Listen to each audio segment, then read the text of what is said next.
المتقین والصلاة والسلام علی اشرف الانبیاء والمرسلین اما بعد فاعوذ باللہ السمیع العلیم من الشیطان الرجیم بسم اللہ الرحمن الرحیم یا ایہا النبی اذا طلقتم النساء فطلقوہن لعدتہن واحصوا العدة واتقوا اللہ ربکم لا تخرجوہن من بیوتہن ولا یخرجن الا ان یأتین بفاحشۃ مبینہ وتلک حدود اللہ ومن یتعد حدود اللہ فقد ظلم نفسہ لا تدری لعل اللہ یحدث بعد ذلک امرا صدق اللہ مولانا العظیم وصلوا علی الحبیب اللہم صلی علی سیدنا و مولانا محمد وآلہ وصحبہ وعترتہ اجمعین۔ برادران گرامی قدر، محترم و محتشم خواتین و حضرات، الحمدللہ اللہ جل مجدہ کا لاکھوں اور کروڑوں بار شکر ادا کرتے ہیں کہ اس نے ہمیں 5 روز لگاتار دین سیکھنے اور شریعت کے احکام پڑھنے کے حوالے سے ان خوبصورت نشستوں میں بیٹھنے، سننے اور سنانے کا موقع فراہم کیا۔ آج ہماری اس سلسلے کی یہ آخری نشست ہے اور اس مضمون میں ہمارا جو ٹاپک باقی رہ گیا تھا وہ عدت اور خلا کے حوالے سے ہے۔ اجمالی طور پر پچھلے 3 اجتماعات میں طلاق کی بات بھی ہوئی، عدت کی بات بھی ہوئی۔ آج میں نے سورہ طلاق کی پہلی آیت پڑھی ہے اور اس کی آیت نمبر 7 تک یہی مضمون ہے۔ بڑے ہی مفصل انداز میں اللہ تعالیٰ نے اسے بیان فرمایا ہے۔ جیسا کہ مفتی صاحب نے آپ سے عرض کیا تھا کہ طلاق کوئی کھیل نہیں ہے، کہ یہ انتہائی حساس معاملہ ہے۔ وہ 2 دل جو آپس میں نکاح کے رشتے سے جڑ گئے تھے، باوجود ان کا آپس میں نباہ نہیں ہو سکا اور بات طلاق پر ختم ہوئی، تو اسلام ختم ہوتے ہوتے بھی اسے بچانا چاہتا ہے۔ بڑی سمجھنے کی بات ہے، ختم ہوتے ہوتے بھی اسے بچانا چاہتا ہے۔ اور سیدنا علی کرم اللہ وجہ الکریم آپ ارشاد فرماتے ہیں کہ عورتوں کو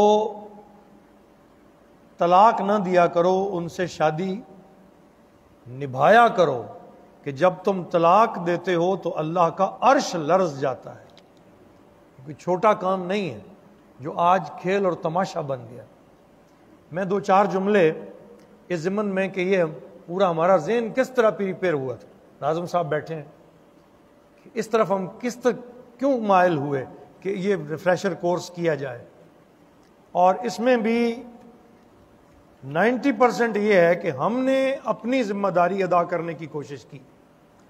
اتنے چند لوگوں میں اور پھر بالخصوص ایک پورے معاشرے میں جب ایک وبا پھیلی ہوئی ہو تو جب تک اس کا پوری طرح سے محاکمہ نہ ہو وہ ختم نہیں ہو سکتی۔ تو ہم نے ایک چراغ جلانے کی کوشش کی ہے۔ آئے روز جو مسائل آتے ہیں، میں نے پہلے دن عرض کیا تھا، وہ یہی ہوتے ہیں کہ جی میں نے 3 طلاقیں دے دی ہیں، اب اس کا حل بتائیں۔ اس طلاق کو، اس حق کو کیسے استعمال کرنا ہے نہ کسی نے پڑھا ہے نہ کوئی جانتا ہے۔ جیسا کہ مفتی صاحب نے اس دن اشارہ کیا کہ معیوب لگتا ہے کہ نکاح کی نشست میں اسے طلاق کے احکام بتائے جائے، لیکن حق یہی ہے کہ نکاح سے پہلے طلاق کے احکام بتائے جائے تاکہ کوئی غلطی ننگی تار پہ ہاتھ نہ رکھے۔ جب کرنٹ لگ جائے اس کے بعد پھر یہ بتانے کا کیا فائدہ کہ اس سے تمہاری موت ہو سکتی۔ کرنٹ لگنے سے پہلے بتانا ضروری ہے نا کہ اس پہ ہاتھ نہ رکھنا ورنہ جان چلی جائے گی۔ کیفیت یہ ہے، یہ بالکل ننگی تار ہے۔ ایک صرف بچنے کی شکل ہے کہ ذہن ہی کام نہیں کر رہا تھا، بندہ نشے میں تھا، وہ موف تھا، اسے ہوش ہی نہیں تھی، تو ایک یہ صورت ہے کہ اس میں طلاق نہیں ہوتی۔ اس کے علاوہ بہر صورت طلاق واقع ہو جاتی۔ ہاں پھر عدت جو ہے اس کی دو وجوہات ہیں۔ عدت کی جو پہلی وجہ ہے وہ یہ ہے کہ استبراء رحم، کہ یہ تسلی ہو جائے کہ عورت کا رحم خالی ہے، تاکہ نسب خلط ملط نہ ہو۔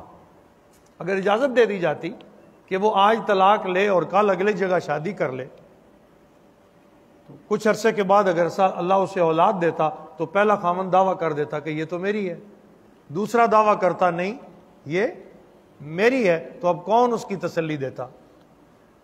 اللہ کریم نے، اللہ کے حبیب نے عدت کا نظام وضع فرمایا، وہ صرف استبراء رحم کے لیے، تاکہ تخلیے کی، خالی ہونے کی تسلی ہو جائے، اور اگر وہ آگے شادی کرے تو اس کا نسب مطہر اور پاک رہے اور اس پہ کسی کو شک یا وسوسہ نہ ہو۔ اب یہاں سورہ الطلاق شروع ہو رہی ہے۔ اللہ کریم اپنے نبی مکرم صلی اللہ تعالی علیہ وسلم کو ارشاد فرما رہے ہیں، یا ایھا النبی، اے میرے پیارے نبی، اذا طلقتم النساء، جب تم اپنی عورتوں کو طلاق دینے کا ارادہ کرو۔ اب یہ حکم مخاطب سرکار ہیں اور بات ساری امت کو سمجھائی جا رہی ہے، بات ساری امت کو سمجھائی جا رہی ہے۔ فرمایا جب تم اپنی عورتوں کو طلاق دینے کا ارادہ کرو، فطلقوہن لعدتہن، تو انہیں طلاق دو ان کی عدتوں کو ملحوظ رکھتے ہوئے، کہ وہ عدت کم سے کم کیسے ہو سکتی؟ پیر صاحب نے لکھا کہ معنی یہ ہے کہ ان کی عدت کو ملحوظ رکھ کے طلاق دو کہ عورت لمبے انتظار میں نہ پڑے۔ یہاں بھی عورت کا خیال رکھا گیا کہ اگر آپ اسے طور میں طلاق دیتے ہیں اور آپ نے اس طور میں اس کے ساتھ صحبت بھی کی ہے، تو ممکن ہے کہ حمل موجود ہو، تو پھر اس کی عدت وضع حمل ہو جائے گی، تو اسے لمبا انتظار کرنا پڑے گا، لمبی پابندی میں رہنا پڑے گا۔ تو کہا طور میں طلاق دو، اور اس طور میں جس میں تم نے ہم بستری یا صحبت نہ کی، تاکہ عدت کی مدت کم سے کم ہو۔ اب یہ قرآن ہے نا، اس میں اسے پڑھنا اور اس کے موافق بات کرنا یہ بہت ضروری ہے، تاکہ سمجھ آئے کہ نس کیا کہہ رہی ہے اور اس کے اگینسٹ نہیں جا سکتے۔ فرمایا وَاحْصُوا الْعِدَّةَ، اور شمار کرو عدت کو، وَاتَّقُوا اللَّهَ رَبَّكُمْ، اور ڈرتے رہا کرو اپنے پروردگار سے، اس معاملے میں اپنے رب سے ڈرا کرو۔ طلاق ہو گئی تو فرمایا لا تخرجوہن من بیوتہن، نہ نکالنا ان عورتوں کو اپنے گھروں سے، جس گھر میں ہے خامند کے گھر میں ہی رہے۔ اب یہ کسی انسان کا کیا ہوا فیصلہ نہیں ہے، حکمت والے رب کی بات ہے، اور بے شمار حکمتیں۔ لا تخرجوہن من بیوتہن، نہ نکالو انہیں ان کے گھروں سے، ولا یخرجن، اور نہ وہ عورتیں خود نکلیں، نہ وہ عورتیں خود نکلیں۔ اب کتنا اگینسٹ چلے گئے۔ اب تو کیفیت یہ ہے کہ ابھی طلاق کی کہیں بات چلے تو عورت گھر سے نکل جاتی، تھوڑی بہت بدمزگی ہو تو نکل جاتی۔ اکثر ایسے ہوتا ہے کہ عورت میکے بیٹھی ہوتی ہے تو طلاق بھیجی جاتی، اکثر ایسے ہوتا ہے۔ اب یہ ٹوٹلی طور پہ شریعت کے مخالف ہے۔ کہا اسے اس کی عدت کا لحاظ رکھ کے طلاق دو، پہلی بات۔ دوسری بات کیا کہ طلاق دینے کے بعد اسے اس کے گھر سے نہ نکالنا، وہ جو اس کا کمرہ ہے، وہ جو اس کا گھر ہے، چھوٹا ہے یا بڑا، وہ اسی میں رہے، وہ اسی میں رہے، اس سے باہر نہ جائے۔ وہ عورت جسے خامد نے رجی یا بائن طلاق دے دی ہو، رجی طلاق کسے کہتے ہیں؟ ایک کو، اور بائن جب عدت گزر جائے، دو طلاقیں، بائن کا معنی ہوتا ہے جدائی ہو جانا، تو رجت بھی ہو یا بینونت ہو، دونوں شکلوں میں نہ وہ گھر سے دن میں نکلے اور نہ رات میں نکلے، اسی گھر میں رہے. دن رات عورت اپنی عدت کے دوران اس گھر میں رہے، باہر نہ نکلے.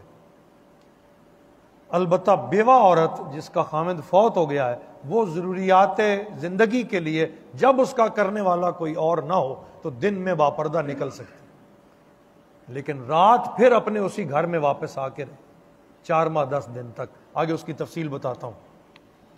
تو فرمایا نہ اسے نکالو اور نہ وہ عورت خود اس گھر سے نکلے، الا ان یاتینا بفاحشۃ مبینہ، ہاں بجز اس کے کہ اس نے کوئی کھلی بے حیائی کا ارتکاب کر لیا، اس پر کوئی ایسا جرم ثابت ہو گیا ہو کہ اس نے کوئی زیادتی کی ہے، تو پھر تو ظاہر ہے خامند اسے اپنے گھر میں برداشت ہی نہیں کرے گا. تو کہا اس شکل میں اسے بھیج دو.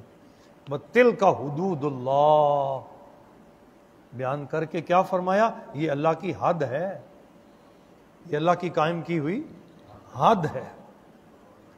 وَمَن يَتَعَدَّ حُدُودَ اللَّهِ، اور جو تجاوز کرتا ہے اللہ کی حد سے، فقد ظلم نفسہ، اس نے اپنی جان پر ظلم کیا. اس نے اپنی، اب اندازہ کریں جو ہم کر رہے ہیں وہ کیا کر رہے ہیں. قرآن عظیم پڑھ رہا ہوں نا، اس لیے میں نے سامنے بھی رکھا. کہا جس نے ایسا کیا، حد توڑی، یعنی بیوی کو طلاق دے کے گھر سے باہر پھینک دیا، یا وہ خود چلی گئی، تو کیا ہوا؟ انہوں نے اللہ کی حد کو چیلنج کیا. اور جو اللہ کی حد توڑتے ہیں فقط ظالم نفسہ، وہ اپنی جان پر ظلم کرتے ہیں، اپنی جان پر ظلم کرتے ہیں. لا تدری، اب بڑا پیارا جملہ ہے آگے، کہا لا تدری لعل اللہ یحدث بعد ذلک امرا، تمہیں کیا خبر کہ اللہ تعالیٰ اس کے بعد کوئی اور بہتر صورت پیدا کر دے. یہ جو کہا جا رہا ہے کہ وہ ادھر ہی رہے، اس لیے کہا جا رہا ہے کہ ممکن ہے تم تو اسے چھوڑ رہے ہو، تمہارے نباہ کی کوئی شکل نکل آئے. عدت کا مفہوم بتا دیا، وہاں گزارنے کا مفہوم بتا دیا. اور پیر صاحب نے لکھا ہے کہ جو رجت کی عدت گزار رہی ہے، طلاق رجی یعنی ایک طلاق اسے ہوئی ہے اور خامند کے گھر میں ہے، تو وہ عورت زیب و زینت بھی کرے، سنگار بھی کرے اس گھر میں، خامند کے سامنے بھی آئے، اسے کھانا بھی پیش کرے، تاکہ جو میل کچیل اس کے دل میں پیدا ہوئی تھی، جو غصہ آیا تھا کسی وجہ سے، کسی وہ جو اس کی کیفیت تھی جس کی وجہ سے طلاق ہو گئی تھی، آہستہ آہستہ وہ اسے دیکھے اور وہ پھر مائل ہو، تاکہ وہ رجوع کر لے اور یہ نکاح بچ جائے. یعنی آسانی سے اسلام نکاح چھوڑنے کی اجازت نہیں دیتا. تو عدت کا جو وہاں رہنے کا اس کا مفہوم ہے وہ کیا ہے؟ تاکہ نباہ کی کوئی شکل نکل آئے، رجوع کی کوئی شکل نکل آئے، وہ وہیں رہے، اس کا نان نفقہ، اس کا لباس، جو خامند کی حیثیت ہے اس حیثیت کے موافق وہ ان 3 مہینوں میں خامند کے ذمے ہے. اور اگر اس کے ہاں بچہ ہے تو اس بچے کا دودھ، اس بچے کے کپڑے، اخراجات، وہ سب خامند کے ذمے ہے. اور اگر وہ ان دنوں میں دودھ پلانے سے انکار کر دے تو آگے آپ پڑھیں گے کہ پھر اس کا حق ہے کہ خامند اس کے لیے کسی اور عورت کا، اس کو زور نہیں دے سکتا، کسی اور عورت کا بندوبست کرے، لیکن وہ وہیں رہے. تو کہا جس نے ایسا کیا یہ اس نے اپنی جان پہ ظلم کیا. کیوں ایسا کہا جا رہا ہے؟ اب قرآن حکمت بھی بتاتا ہے. کہا لا تدری، تم نہیں جانتے، لعل اللہ یحدث بعد ذلک امرا، کہ اللہ تعالیٰ اس کے بعد کوئی اور اچھی صورت پیدا کر دے. اللہ حکیم ہے نا، دلوں کو نرم اور سخت کرنے والی ذات اللہ کی ذات ہے. ممکن ہے یہ جو سختی آئی ہے نرمی میں بدل جائے. پھر آگے سنیے، فَإِذَا بَلَغْنَ أَجَلَهُنَّ، جب مدت عدت مکمل ہونے لگے، 3 ماہ قریب آ جائیں، مدت پوری ہونے لگے، میعاد مکمل ہونے لگے، فَأَمْسِكُوهُنَّ بِمَعْرُوفٍ، تو دستور کے مطابق یا تو اسے روک لو، رجوع کر لو، کسی تیسرے بندے کو بٹھانے کی ضرورت نہیں، کسی کو درمیان میں رکھنے کی ضرورت، خامند بیوی سے کہے یا بیوی خامند سے کہے اچھا میں اپنی غلطی پہ سوری کرتی ہوں، رجوع کر لیں. فَأَمْسِكُوهُنَّ بِمَعْرُوفٍ، یا اسے دستور کے مطابق روک لو، او فارقوهن بمعروف، یا اسے جدا کر دو بھلائی کے ساتھ. اب یہ جب عدت مکمل ہوگی اگر اس نے اسے چھوڑ دیا اب وہ بائنا ہو گئی، یعنی نکاح ختم ہو گیا۔ اب یہ 3 ماہ جب اس دن بھی جو بات ہوئی تھی نا، پھر وہ منور صاحب آج نہیں، انہوں نے کہا تھا مجھے سمجھ نہیں آئی، وہ یہ ہے کہ یہ جو رجت کی مدت تھی نا یہ 3 ماہ تھی، اب وہ رجوع کا وقت ختم ہو گیا اور عزت کے ساتھ آپ نے عورت کو رخصت کر دیا۔ اب خاوند اسے مجبور نہیں کر سکتا کہ تم میرے لیے رکی رہو، میرے لیے رکی رہو، بلکہ اب وہ آزاد ہے، وہ آگے نکاح کر سکتی ہے۔ اگر وہ نکاح نہیں کرتی اور اس کا دل پھر کرتا ہے کہ میں اسے لے آؤں، تو یہ طلاق جو ایک تھی اس کا فائدہ کیا ہے کہ صرف 2 آدمی بٹھا کر ایجاب و قبول کرائے اور دوبارہ لے آئے۔ اس کو کیا کہتے ہیں؟ تجدید نکاح۔ تجدید نکاح کرے اور پھر لے آئے، لا سکتا ہے۔ یعنی یہاں جا کے پھر یہ گنجائش رکھی گئی ہے کہ 20 سال کے بعد بھی اگر وہ عورت پہلے خاوند کے پاس واپس آنا چاہے تو 2 آدمی بٹھا کے نکاح کر کے واپس لا سکتے ہیں۔ اور جس نے 3 دے دیں اس نے سارے کاغذ پھاڑ دیے، حق سارے اپنے بند کر کے ہاتھ باندھ کے دے دیے۔ تو کبھی بچی والوں کو نہ 3 پہ اصرار کرنا چاہیے اور نہ بچے والوں کو، نہیں لڑکے کو یا خاوند کو کبھی 3 کی طرف جانا چاہیے۔ وہ جو طلاق مغلظہ کہی گئی ہے نا، وہ غلیظ ترین کہی گئی۔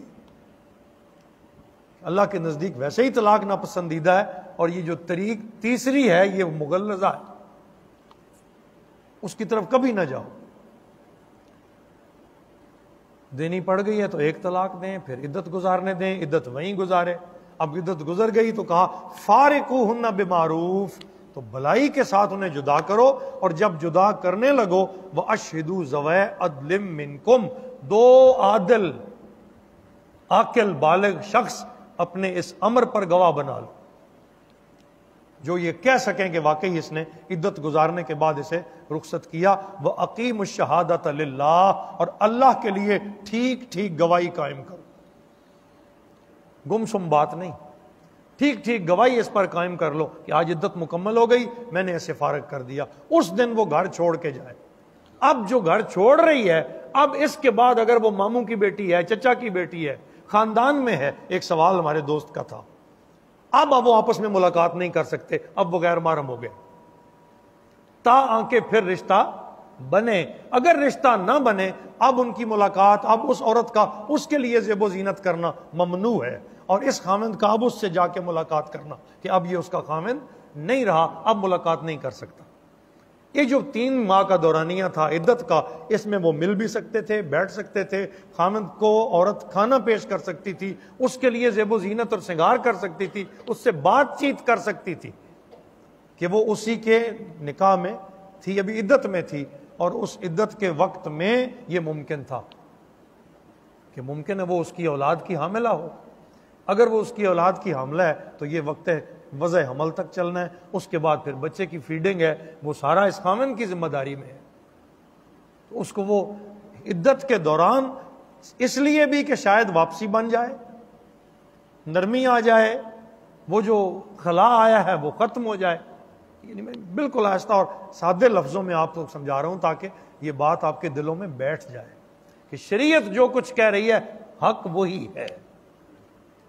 اب معاشرے میں 110%، میں 10% اوپر جاؤں گا، یہ ہو رہا ہے کہ طلاق کے معاملے میں سب سے پہلے تو یہ ہے کہ ایکسٹریم حد تک جا کے طلاق دی جاتی ہے، گالی گلوچ، بکواسات، نہ جانے کیا کیا، مار پیٹ، پھر اسے گھر سے باہر پھینک دینا، پھر اسے میکے بھیج دینا، سال ہا سال بعض اوقات وہ میکے بیٹھی رہتی ہے، طلاق دی نہیں جاتی، پھر طلاقیں پھینکی جاتی ہیں، تینوں اکٹھی دے دی جاتی ہیں۔ تو یہ ٹوٹلی طور پہ شریعت کے، تو پھر کہاں سے سکون آئے؟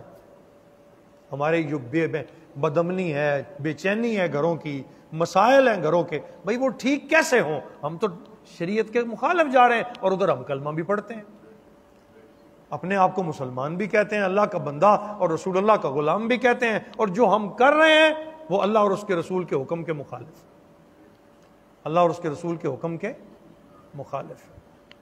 تو کہا جب شہادت قائم ہو جائے اب اسے رخصت کر دو، ذالکم یوعظ بہ من کان یؤمن باللہ، کہا یہ نصیحت ان لوگوں کو کی جا رہی ہے، یہ باتیں ان لوگوں کو بتائی جا رہی ہیں. آپ ذرا تصور کرنا اللہ پاک کیا فرما رہے ہیں. کہا ذالکم یوعظ بہ من کان یؤمن باللہ والیوم الآخر، ان باتوں سے نصیحت کی جاتی ہے ان لوگوں کو جو اللہ پر ایمان رکھتے ہیں اور روز آخرت پر ایمان رکھتے ہیں. اگر تمہارے اندر ایمان ہے تو اللہ تمہیں یہ حکم کر رہا ہے، ایمان ہے تو پھر ایسے چلنا ہے، اس کے اگینسٹ نہیں جانا. اگر تمہیں ڈر ہے کہ تمہیں اللہ کے بارگاہ میں کل حاضر ہونا ہے اور اس کے سامنے تم سے باز پرس ہوگی، حساب تم سے لیا جائے گا کہ تم نے کیا کیا تھا، اگر اس دن کا ڈر تمہارے اندر ہے تو خبردار اس کے مخالف نہ جانا. یہ نصیحت ان لوگوں کو کی جا رہی ہے جو ایمان والے ہیں اور روز آخرت کا ڈر رکھتے ہیں. وَمَن يَتَّقِ اللَّهَ، اور جو ڈرتا ہے اللہ سے، يَجْعَلْ لَهُ مَخْرَجًا، اللہ اس کے لیے ہدایت کی راہ نکال دیتا ہے. جس کے دل میں اللہ کا خوف ہوتا ہے اللہ خود اس کے لیے رستے پیدا کر دیتا ہے، آسانیاں پیدا کر دیتا ہے. وَيَرْزُقْهُ مِنْ حَيْثُ لَا يَحْتَسِبُ، اور اس جگہ سے اسے رزق عطا فرماتا ہے کہ اس کو گمان بھی نہیں ہوتا.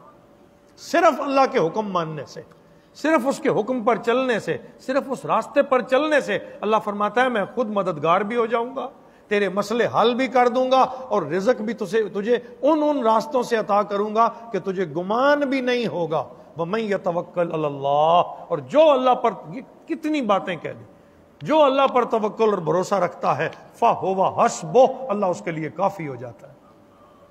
اللہ اس کے لیے تو کون شریعت میں ہی بقا ہے، اللہ کا حکم ماننے میں ہی زندگی ہے، ورنہ موت ہے، بربادی ہے، تباہی. اور ہم نے اپنے آپ کو اس تباہی میں پوری طرح سے پھینک دیا ہوا ہے، پوری طرح سے پھینک دیا ہوا. خواتین بیٹھی ہیں، ان سے بھی یہ کہوں گا کہ اگر یہ معاملہ کبھی ہوتا ہے تو پہل خاتون کرتی ہے کہ میں اب یہاں کھاؤں، میرے لیے تو یہ حرام ہے، میں تو اس طرح کا ایک گھونٹ پانی نہیں پیوں گی، اس نے مجھے طلاق دے دی. تو کیا کر رہی ہے وہ؟ شریعت کے مخالف جا رہی. اللہ اسے کہہ رہا ہے کہ تو نے اسی گھر میں رہنا ہے، اسی کمرے میں رہنا ہے، اپنی گھر. اچھا یہاں تک فرمایا، یا سنیے، کہ اگر گھر چھوٹا ہے اور ایک ہی کمرہ ہے اور خامند بد زبان ہے، خامند کی زیادتی ہے، تو شریعت کیا کہتی ہے؟ خامند گھر سے نکل جائے، عورت وہیں رہے. خامند کو کسی اور جگہ شفٹ کر دیں، اسے کسی اور گھر بھیج دیں، وہ عورت اپنے اسی کمرے میں رہے. آپ اندازہ تو کریں، اتنی سختی کے باوجود اب عورت اگر کہا نہ وہ نکلے نہ خامند اسے نکالے، اس کے باوجود اگر وہ گھر چھوڑ کے چلی جاتی ہے تو وہ اللہ کے ساتھ اعلان جنگ نہیں کر رہی، مقابلہ نہیں کر رہی اللہ کے حکم کے ساتھ. اگر مقابلہ اللہ کے حکم کے ساتھ کریں اور پھر یہ بھی کہیں کہ اللہ ہم پر رحم فرما دے، اللہ ہم پر مہربانی کر دے، ہمارے اوپر اللہ تعالیٰ کی طرف سے رزق کی باریں آ جائیں، تو ادھر ایک طرف ہم حکم نہ مانیں اور دوسری طرف یہ امید رکھیں، کیسے ممکن؟ کہا اللہ فرماتا ہے جب مانو گے تو میں رستے پیدا کر دوں گا، میں رزق اس جگہ سے دوں گا کہ تم گمان بھی نہیں کر سکو گے. وَمَن يَتَوَكَّلْ عَلَى اللَّهِ فَهُوَ حَسْبُهُ، تم اللہ پہ توکل کر کے تو دیکھو، وہ تمہارے لیے کافی ہو جائے گا. ان اللہ بالغ امرہ، بے شک اللہ تعالیٰ اپنا کام پورا کرنے والا ہے. اب یہ تو میں نے پورا مضمون قرآن عظیم سے پڑھا، جو مسائل یہاں سے نکلتے ہیں اس کو ایک ایک کر کے دیکھ لیتے ہیں. پیر صاحب لکھتے ہیں کہ یہاں یہ بات ثابت ہو گئی کہ اگر طلاق رجعی ہے تو پھر مرد اور عورت کے درمیان کسی حجاب کی ضرورت نہیں اس عدت کے دورانیے میں، بلکہ عورت کے لیے مستحسن ہے کہ وہ اپنا بناؤ سنگار کرے تاکہ دلوں میں نرمی پیدا ہو. نمبر 3، اگر طلاق بائن ہے تو پھر عورت کو مرد سے پردہ کرنا ہے. جب بائن ہو گئی یعنی عدت گزر گئی، 3 ماہ گزر گئے، اب عورت کو مرد سے پردہ کرنا ہے تاکہ پھر نکاح کی کوئی شکل بنے. بہتر ہے کہ کوئی ایسی سکہ عورت ان کے پاس رہے جو اس کی موجودگی میں کوئی غیر شرعی حرکت وہ نہ کر سکے، یعنی ان پہ نظر رکھی جائے. اگر عورت حرام کاری کا ارتکاب کرے یا اس سے کوئی ایسی غلطی ہو جائے جو شریعت محمدیہ کے مخالف ہو تو اس شکل میں، اور ایک اور کہ اگر وہ بد زبان ہو، گالیاں دے خامند کی بہنوں کو، خامند کی والدہ کو، اس کے گھر والوں کو کوسے، برا بھلا کہے اور کبھی چپ نہ کرے، تو سزان پھر اس کو نکال سکتا ہے، سزان اسے پھر الگ کر سکتا ہے کہ وہ خود نہیں رہنا چاہ رہی، یہ سارا وبال پھر اس پہ چلا جائے، لیکن گناہگار ہوگی. تنبیہ فرما دی کہ یہ مسائل ایسے نہیں ہیں کہ جن پر عمل کرنا یا نہ کرنا تمہاری مرضی پہ موقوف ہو. یہ بڑی غور سے سننے والی بات. یہ تمہاری مرضی کی بات نہیں ہے کہ جو تم کا چاہو کر لو. اگر تم نے اپنی مرضی کرنی ہے تو پھر دین کیا ہے؟ آج چلا ہوا ہے نا یہ تماشا بھی کہ میری مرضی ہے جی، میرا جسم میرا ہے، مرضی بھی میری. یہ اسلام کے ساتھ ظلم ہے، اور یہ ایک بڑا پلانڈ ایجنڈا ہے جو ہمارے ملک کے اندر داخل کر کے شریعت محمدیہ علیہ تحیت و ثنا کو داغدار کرنے کی سازش ہے. جب ہم پڑھتے ہیں نا لا الہ الا اللہ محمد الرسول اللہ، تو ہم اپنی مرضی اللہ کے سپرد کر دیتے ہیں. اپنی مرضی کو اللہ کے، خواہ خاتون ہے یا مرد. میری مرضی نہیں ہے، میرے رب کی مرضی ہے، اللہ کے رسول کی مرضی ہے. ہم نے اپنی مرضی اس پر قربان کی تو دیندار کہلائیں گے. اگر پھر بھی اپنی مرضی کریں گے تو پھر اللہ اور اس کے رسول کے غلام یا بندے تو نہ ہوئے نا. مرضی اپنی کر رہے ہیں. تو کہا یہ تمہاری مرضی پہ موقوف نہیں ہے کہ تم جو چاہو ہو جائے، بلکہ اللہ تعالیٰ کی مقرر کی ہوئی حدیں، یہ حد موجود ہے جو سراپا حکمت سے بھرپور ہے. تمہارے لیے اطمینان اور سکون کا باعث یہی ہے کہ جو شخص ان کی پابندی کرے گا بچ جائے گا، اور جو اس سے گریز کرے گا وہ اپنے آپ کو خود کنویں میں پھینک دے گا، خود برباد کر دے گا. خاوند اگر ایک طلاق دے دے یا 2 طلاقیں دے دے تو اسے رجوع کا حق موجود رہتا ہے بائن ہونے تک. کیوں؟ قرآن عظیم میں اللہ کریم نے فرمایا الطلاق مرتان فامساکم بمعروف او تسریح باحسان، کہ طلاقیں 2 ہی ہیں. 2 طلاقوں کے بعد یا تو عورت کو فارغ کر دو یا عزت کے ساتھ واپس لے آؤ. یہ رجوع کا حق ہے. اگر خدا نہ خواستہ آپ نے تیسری دے دی، وہ جو بات ہو چکی ہے میں پھر دوہرا رہا ہوں کہ حلالہ جو ہے یہ جو اس کی آج انجینئرڈ شکل ہے، یہ قطعاً اسلام میں اس کی کوئی گنجائش نہیں. انجینئرڈ شکل اس لیے کہہ رہا ہوں کہ یہ گھڑا لی گئی ہے. پہلے تو انسانی عقل اس کی اجازت ہی نہیں دیتی کہ میں کہوں کہ جو میرے عقد میں تھی وہ ایک رات کے لیے ایک دوسرے کے پاس نکاح کے بندھن میں جائے، رات اس کے پاس گزارے، پھر وہ آئے اور وہ عدت گزارے، اور پھر میں اسے اپنے گھر لے آؤں. یہ شعور مانتا ہے؟ عقل مانتا ہے اس کو؟ یہ جو کہا کہ وہ اگر اسے طلاق ہو گئی ہیں 3 تو پھر وہ کسی اور جگہ نکاح کرے تو تب پہلے کے پاس واپس آ سکتی ہے. اگر اس کو وہاں سے طلاق ہو تو معنی کیا ہے کہ وہ وہاں نکاح کرتی ہے باوجود سال کے بعد، 2 سال کے بعد، 10 دنوں کے بعد، 10 سال کے بعد اس دوسرے خاوند کے ساتھ بھی اس کی بن نہیں پڑتی، اور ان کی اپنی لڑائی، اپنے جھگڑے یا اپنی ناچاکی کی وجہ سے پھر طلاق ہو جاتی ہے. تو اب اس عورت کو یہ چھتری پہلے والی دوبارہ فراہم کی گئی ہے کہ وہ بے شترے بے مہار نہ رہے. وہ شترے بے مہار نہ رہے، اس کی پروٹیکشن. یہ پھر اس عورت کا تحفظ ہے کہ وہ پہلے کے پاس اگر واپس آنا چاہے تو اب پہلا خاوند اگر شادی کرنا چاہے تو کر لے، تاکہ اس عورت کو پروٹیکشن مل جائے، پھر ایک چھاؤں مل جائے، پھر ایک گھر مل جائے، اور معاشرے میں بدکاری یا برائی یا کسی بھی طرح کی کوئی گندگی اس کو رواج نہ پا سکے. بات سمجھ رہے ہیں؟ یہ ہے. باقی اگر کوئی ایسی شکل بناتا ہے تو کہا لعن اللہ المحلل والمحلل لہ. حدیث پاک موجود ہے، حضور نے فرمایا حلالہ کرنے والے پر اور کرانے والے پر دونوں پر اللہ کی پھٹکار ہے، لعنت ہے، اس کی گنجائش نہیں ہے. پھر کہا 2 گواہ بنا لو تاکہ یہ بات گواہی میں آ جائے، دیکھی بھالی ہو، کل کوئی انکار نہ کر سکے کہ طلاق ہوئی تھی یا نہیں ہوئی تھی. کیونکہ طلاق زبان سے ہے، لکھ کر دے دے تب بھی، زبان سے بول کر دے دے. شریعت میں جو لکھنے کی کوئی اہمیت نہیں ہے، زبان سے بولی تو ہو گئی. جیسا کہ اشارہ کر دیا تھا اس دن مفتی صاحب نے بھی کہ کہا جی وہ دی تو تھی، عورت نے لی کوئی نہیں. یہ مرد کا حق ہے اس نے طلاق دینی. عورت کو دے دی، وہ موجود تھی یا نہیں تھی، ہوا میں چھوڑ دی، ہو گئی. کسی ذریعے سے عورت تک پہنچ گئی کہ اس نے، میں نے سنا ہے میرے سامنے تمہیں طلاق دی ہے. طلاق واقع ہو چکی ہے کیونکہ یہ مرد کا حق تھا، اس نے اپنا حق استعمال کر لیا. شریعت میں جو عدت کا لفظی مفہوم آپ کو بتا دوں، وہی جو سمجھ تو آپ کو آ ہی گیا، لیکن پھر اس انتظار کے دنوں کو شمار کرنے کو کہتے ہیں جو ایک نکاح کے ختم ہونے کے بعد دوسرے نکاح کے لیے کی جاتی ہے، تاکہ استبراء رحم ہو جائے، تسلی ہو جائے کہ اس کا رحم خالی ہے۔ دوران عدت نکاح کا پیغام دینا، اب یہ ساری چیزیں دوران عدت گزر رہی ہے، 3 ماہ ابھی نہیں ہوئے، اس کو کوئی نکاح کا پیغام نہیں دے سکتا۔ پتہ تو چل جاتا ہے نا کہ باہر طلاق ہو گئی ہے، تو اگر کوئی اور خواہش مند ہے تو اس عدت کے دنوں میں، خواہ وہ عدت بیوگی کی ہے، خواہ وہ عدت طلاق کی ہے، یا یعنی اپنی اس کے خلا کی شکل میں، تینوں شکلوں میں عدت کے دوران عورت کو پیغام نکاح نہیں دیا جا سکتا۔ نہ وہ عورت کسی کی طرف نکاح کے لیے مائل ہو سکتی ہے، اور نہ اگلے نکاح کی تیاری شروع ہو سکتی ہے۔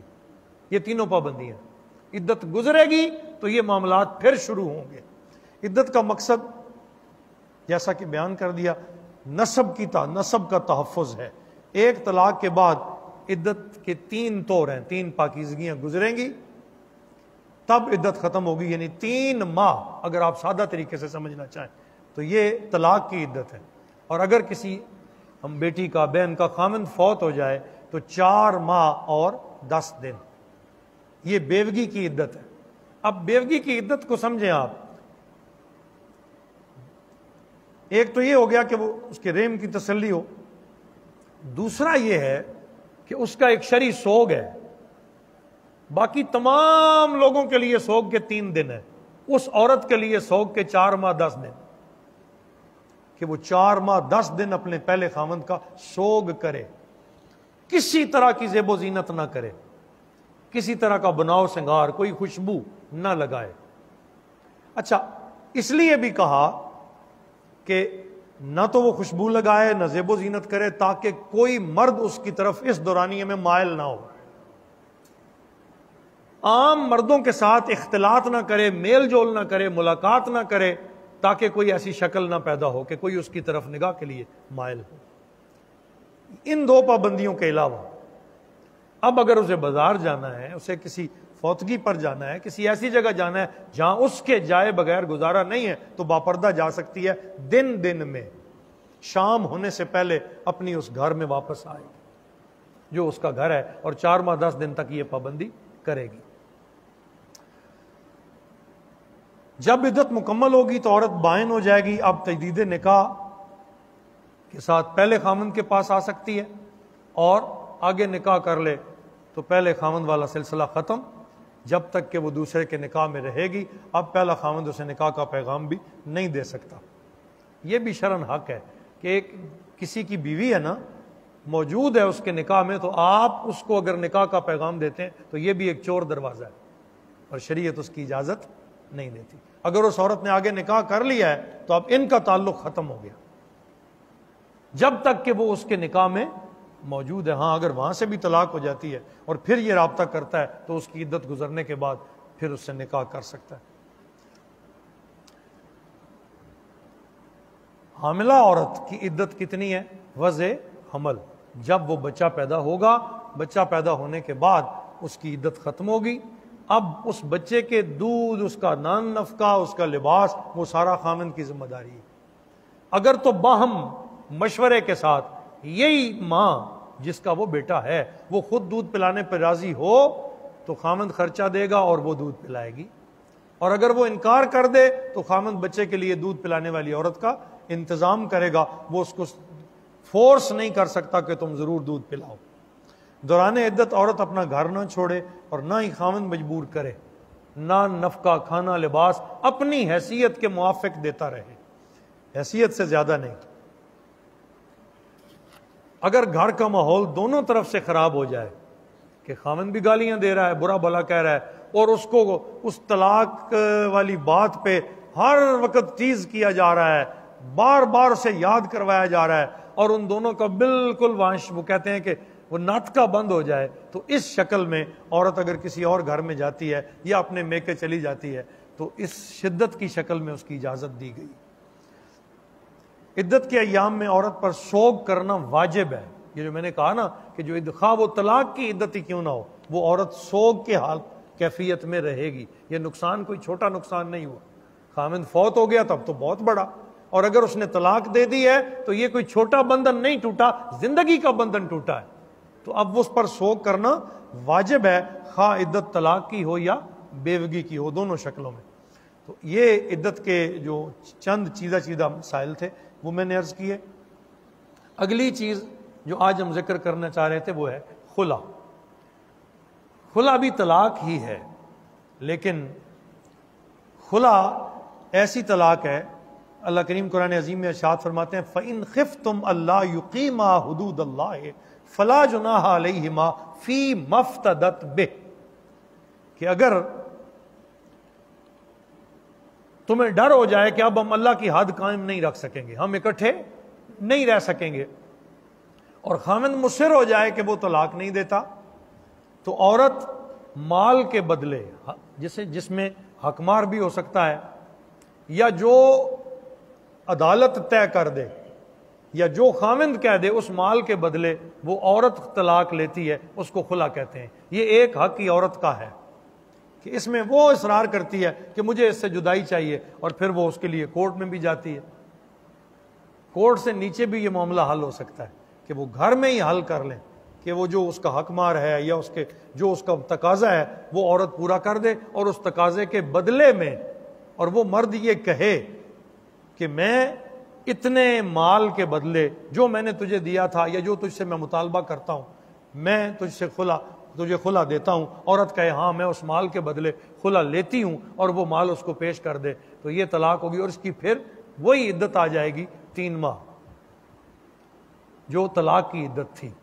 تو ہے یہ بھی طلاق, لیکن یہ عورت کی طرف سے ہے. اور اگر عورت کورٹ میں جاتی ہے تو وہ باقاعدہ ایک کیس کرتی ہے اور یہ کہتی ہے کہ میرا خاوند جو ہے وہ میرے ساتھ زیادتی کرتا ہے. یہ شریعت محمدی صلی اللہ تعالی علیہ وسلم میں حضور کی چوکھٹ اقدس پہ ایک کیس آیا, نام ہے صحابی حضور علیہ السلام کے ہیں, ثابت بن قیس رضی اللہ تعالیٰ عنہ. ان کی بیوی کا نام ہے جمیلہ. ان کی آپس میں نہ بن آئی, تو سیدنا جمیلہ جو تھیں وہ حضور کی بارگاہ عالی میں آئیں, عرض کی یا رسول اللہ میں اپنے خاوند کے ساتھ نہیں رہ سکتی اور وہ مجھے طلاق نہیں دیتے. حضور نے ارشاد فرمایا تم نے جو حق مار لیا ہے کیا تم اسے واپس دے سکتی ہو؟ انہوں نے کہا ٹھیک ہے اے اللہ کے رسول, اگر آپ فرماتے ہیں تو میں حق مار واپس کر دیتی ہوں. حضور نے فرمایا بلا کے ثابت بن قیس کو, یہ تمہارا حق مار تمہیں واپس کرتی ہے, تم اسے طلاق دے دو. تو سرکار نے وہ طلاق دلوائی, وہ طلاق ہوئی, اور یہ خلا کی شکل جو ہے یہ موجود ہے, اور یہ عورت کا حق ہے, عورت کے پاس موجود ہے کہ جب خاوند اسے مصر کرے, اصرار کرے اور نہ طلاق دے, اور عورت گزارا بھی نہ کر رہی ہو اور نہ اس کی بن آ رہی ہو, تو آخری حل اس کے پاس یہ ہے کہ وہ کورٹ کے ذریعے خلا کا دعویٰ دائر کرے, اور اس دعوے پر پھر جج فیصلہ کر دیتا ہے. دونوں طرف کے آرگیو سننے کے بعد کیا واقعی ایسا معاملہ ہے جو یہ کہہ رہی ہے, یعنی ایک تصدیق ہو گئی نا, تصدیق کرنے کے بعد پھر وہ دونوں کی جدائی کرا دیتے ہیں. اس کو خلا کہتے ہیں. خلا اس مال کے بدلے ہی ہوگا جو عدالت طے کرے گی یا وہ دونوں آپس میں مل کر طے کر لیں گے. میں ناظم صاحب کو بھی آخر میں گزارش کروں گا, یہ چند چیزیں میرے پاس تھیں جو مسائل واٹس ایپ کے ذریعے میرے پاس آئے, کچھ سوالات. ایک یہ تھا, میں نے آج درمیان میں اس کا جواب بھی دے دیا کہ حالت نشہ میں طلاق نہیں ہوتی, جبکہ واقعتاً بندہ عقل سے فارغ ہو, اسے خبر ہی نہ ہو کہ وہ کہاں ہے اور کیا کر رہا ہے. عدت کے دوران طلاق یافتہ عورت اپنے خاوند سے بات چیت کر سکتی ہے, یہ بھی وضاحت کے ساتھ بیان ہوگی. نیک مرد نیک عورتوں سے ملا دیے جائیں گے, یہ اللہ پاک کا فیصلہ ہے قرآن عظیم میں. بعض نیک خامدوں کی وجہ سے گناہگار بیویاں اور بعض گناہگار خامدوں کی وجہ سے نیک بیویاں اللہ کی گرفت اور پکڑ میں آئیں گی. لیکن اس کے برعکس یہ بھی ہے کہ نیک بیویوں کی وجہ سے گناہگار خامدوں کو اللہ تعالیٰ جنت بھیج دے, اور نیک وکار اور صالحین کی وجہ سے اللہ تعالیٰ ان کی بیویوں کے گناہ بخش کے انہیں بھی جنت میں ان کے ساتھ ملا دے گا. اور اسی سوال کا آخری حصہ یہ تھا کہ اگر وہ بیوی خامند کو نہیں ملتی اور وہ صالح ہے, نیک ہے, وہ جنت چلی جاتی ہے اور خامند دوزخ چلا جاتا ہے, تو وہ کس کی بیوی بنے گی؟ تو یہ اللہ پاک کا معاملہ ہے. جنت میں وہ جائے گی اور جنت میں وہ اس زمرے میں رہیں گی جہاں خواتین نوجوان اللہ کی بارگاہ سے خوبرو ہو کر بارگاہ مولا میں پہنچیں گی اور پھر انہیں صالحین کے ساتھ عقد میں دیا جائے گا. صالح عورتوں کو صالحین کے عقد میں دیا جائے گا. ناراضگی کی صورت میں عورت کتنا عرصہ میکے رہ سکتی ہے؟ اب یہ سوال اپنی جگہ ٹھیک ہے، لیکن یہ بھی وہی ہماری معاشرتی برائی ہے کہ لمٹ تو چھوڑی ہی کوئی نہیں ہے. 5 سالوں 6 سالوں کے بعد بھی جا کے راضی نامے ہوتے ہیں. شریعت تو اس کی اجازت تیسرے دن سے زیادہ نہیں دیتی. ایک مومن دوسرے مومن یہ اگر یہ دیکھیں کے لیے 3 دن سے زیادہ ناراض نہ رہے، ورنہ اللہ کی ناراضگی ہوگی. اس کے بعد تو خدا کی ناراضگی شروع ہوگی. راضی نامے کے 3 دن ہیں. 3 دنوں کے اندر خواہ وہ میاں بیوی ہیں، خواہ وہ 2 بھائی ہیں، خواہ وہ 2 رشتہ دار ہیں. سب سے پیارا رشتہ تو میاں بیوی کا تھا نا، قرب والا بھی یہ تھا. تو آپ نے اسے میکے بھیج دیا، خبر ہی نہیں لی. خامند کا وہ جتنا عرصہ وہاں بیٹھی رہے، سارا کا سارا خرچہ خامند نے دینا ہے، اخراجات کا ذمہ دار وہ ہے، اس کے نان نفقے لباس کا ذمہ دار جب تک وہ اس کے نکاح میں ہے. اور اس طرح کر کے لٹکا دینا کہ کئی سالوں تک خبر ہی نہ لینا، شرعاً اس کی کوئی حقیقت نہیں ہے، نہ ہی شریعت محمدیہ اس کی اجازت دیتی. میاں اور بیوی ایک دوسرے کو نام لے کر بلا سکتے ہیں کہ نہیں؟ بالکل بلا سکتے ہیں. ادباً اگر بیوی اپنے خامند کا نام، وہ منع کے ابا نہیں کہتے، ساری زندگی کہنا چاہیے، نام لے کر بلا سکتے ہیں. بیوی کا نام لے کر پیار سے بلائے، نام لے کے بلائے. بیوی خامند کو پیار سے بلائے، اس کا نام لے کے بلائے، قطعاً ممنوع نہیں ہے، جائز ہے.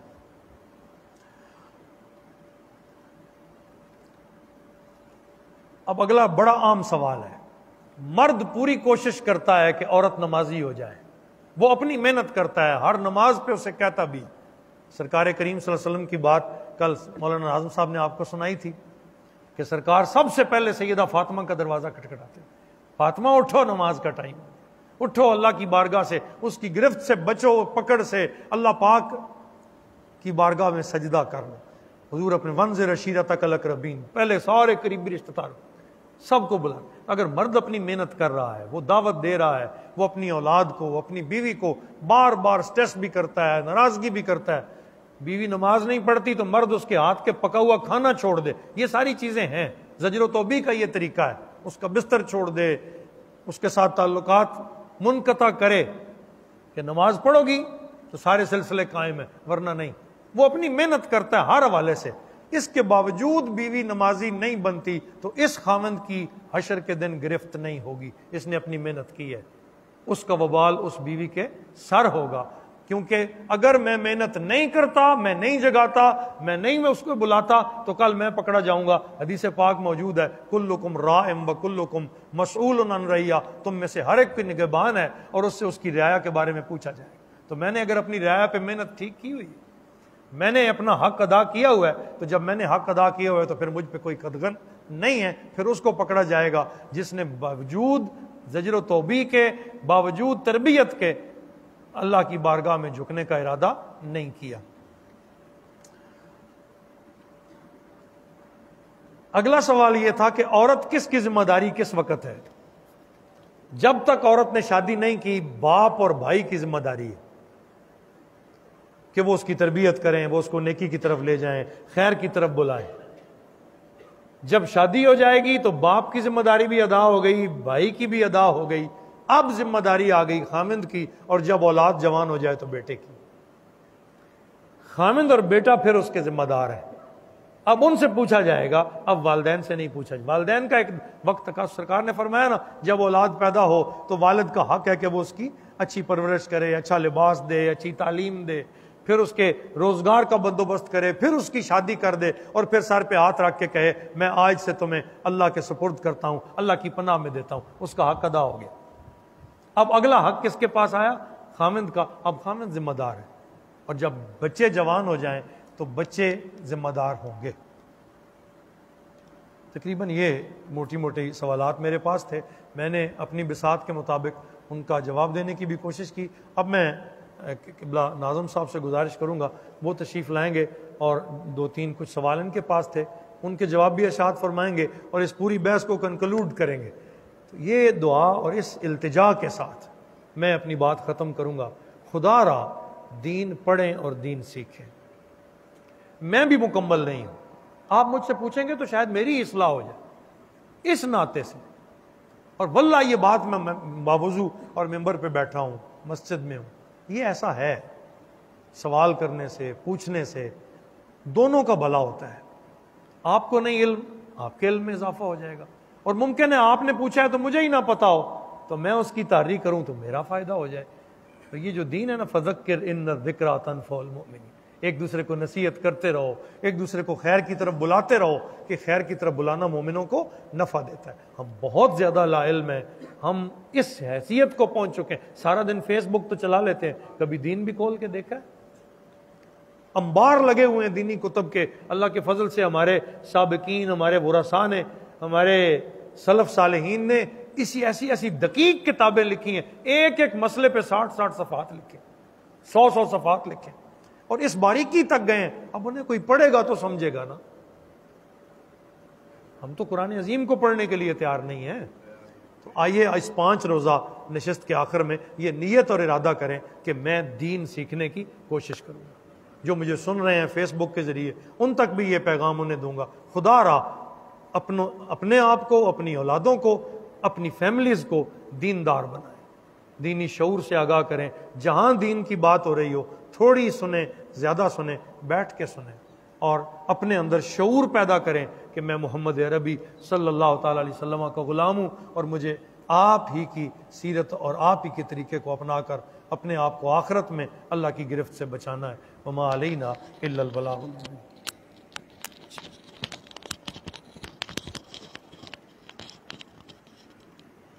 اپنے وقت پہ انشاءاللہ ختم کر لیں گے۔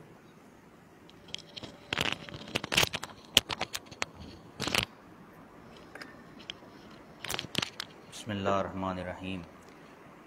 تقریباً علامہ صاحب نے عدت اور خلا کے عام موضوعات کو آپ کے گوش گزار کر دیا ہے۔ چند چیزوں کا اضافہ کر دیتا ہوں تاکہ بات بھی مکمل ہو جائے اور جو چیزیں ہمارے ذہن میں کچھ خالی ہیں وہ بھی پر ہو جائیں۔ تو سب سے پہلے ایک حدیث مبارکہ میں جہاں طلاق کی مذمت کی گئی ہے، وہاں حضور نے یہ بھی فرمایا کہ وہ عورت جو بغیر شرعی ضرورت کے خلا کا مطالبہ کرتی ہے، وہ عورت منافقہ ہے۔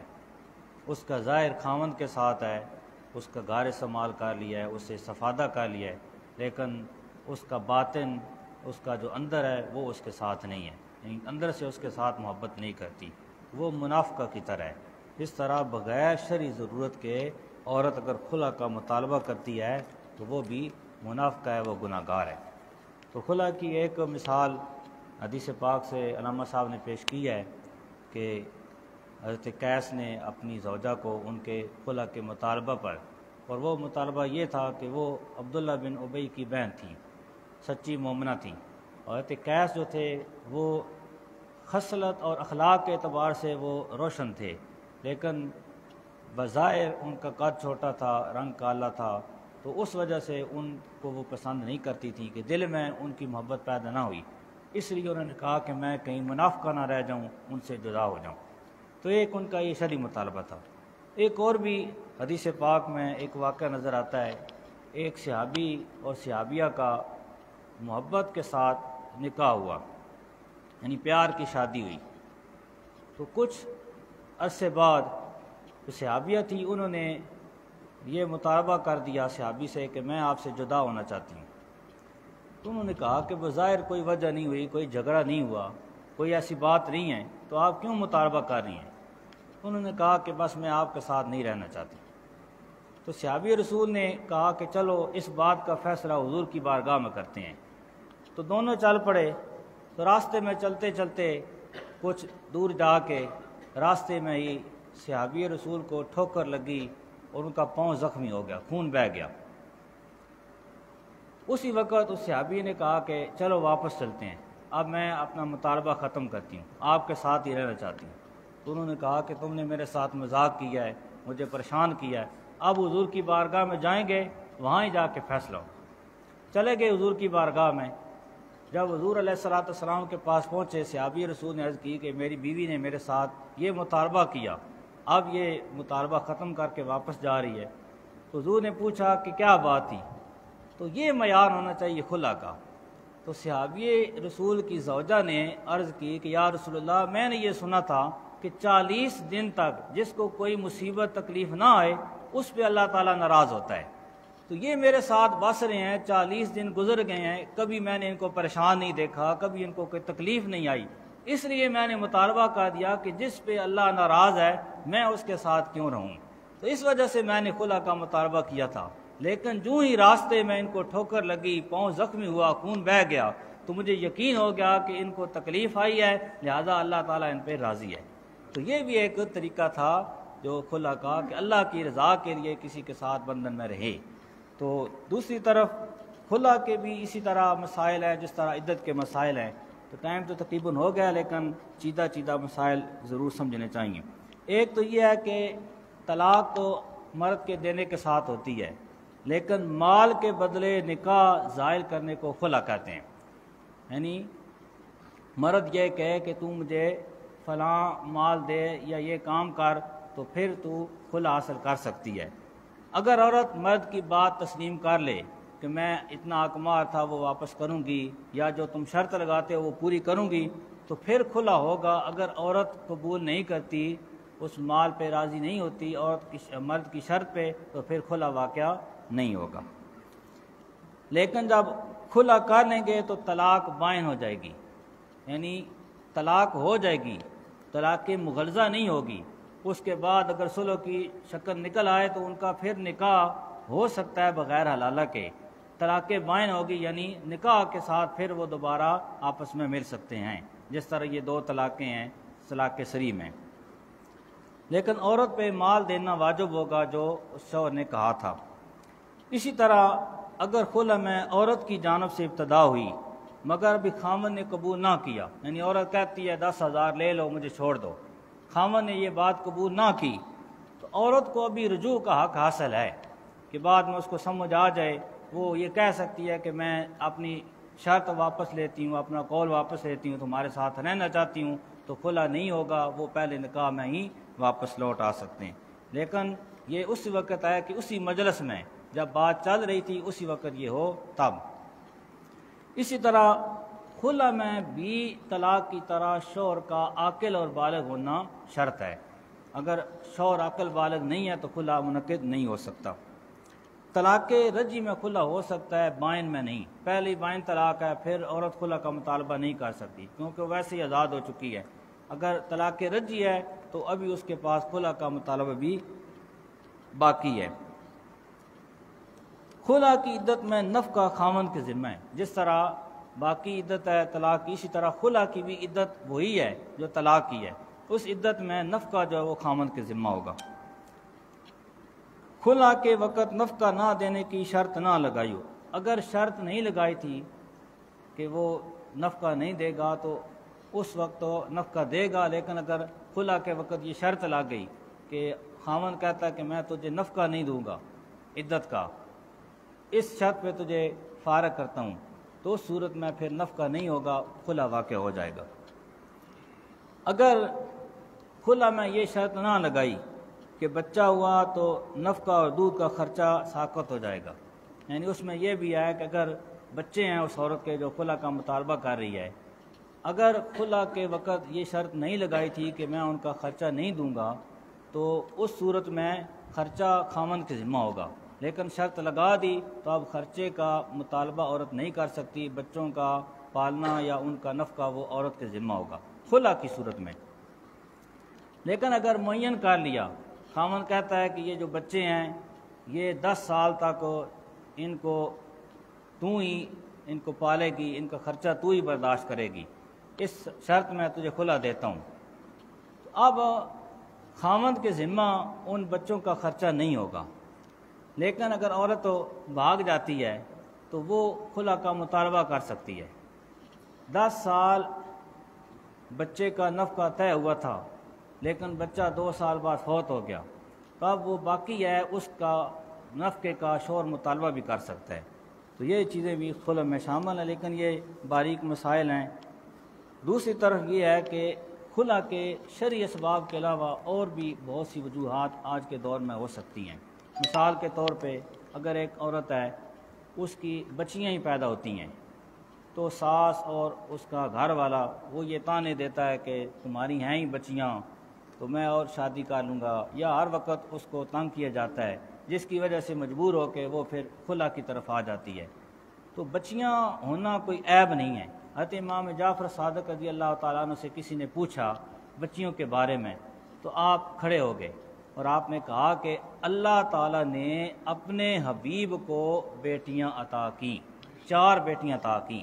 تو بیٹیاں کوئی عیب ہوتا تو اللہ تعالیٰ اپنے نبی کو 4 بیٹیاں عطا نہ کرتا۔ اسی طرح حضرت شعیب علیہ السلام اللہ کے نبی ہیں، ان کو اللہ تبارک تعالیٰ نے صرف بیٹیاں دی تھیں، بیٹا نہیں تھا۔ تو یہ بیٹیاں ہونا یا بیٹیوں کا آنا یہ رحمت ہے۔ آپ دیکھیں اللہ کی جو بھی نعمت ہے اس کا حساب ہے، رحمت کا حساب نہیں ہے۔ تو بیٹا نعمت ہے، اس کا حساب ہے، اس کے بارے میں پوچھا جائے گا۔ بیٹی رحمت ہے، رحمت کا حساب نہیں ہے۔ تو جتنی بھی اللہ کی رحمتیں آئیں گی اس کا حساب نہیں ہے۔ تو بیٹیاں جتنی بھی ہوں وہ باعث رحمت ہیں اپنے والدین کے لیے، زامت نہیں ہیں، کیونکہ جب بیٹی پیدا ہوتی ہے تو اللہ تبارک تعالیٰ فرشتے کو بھیجتا ہے کہ جا اس کے والد کو بتا دے کہ ہم تمہارے ساتھ ہیں، بیٹی کی وجہ سے گھبرانا نہیں ہے، ہم تمہارے ساتھ ہیں۔ تو جب اللہ تبارک تعالیٰ فرشتوں کے ذریعے والد کو خوشخبری دے کہ ہم تمہارے ساتھ ہیں، تو پھر بیٹی کے معاملات میں اس کو کون سی تنگی ہوگی۔ اور کبھی معاشرے میں ایسی تنگی آئی بھی نہیں، ہم نے خود بنا لی ہیں۔ جب بھی بیٹی کی رخصتی کا یا اس کی تربیت کا وقت آتا ہے اللہ تبارک تعالیٰ قدرتی انتظام ضرور فرما دیتا ہے۔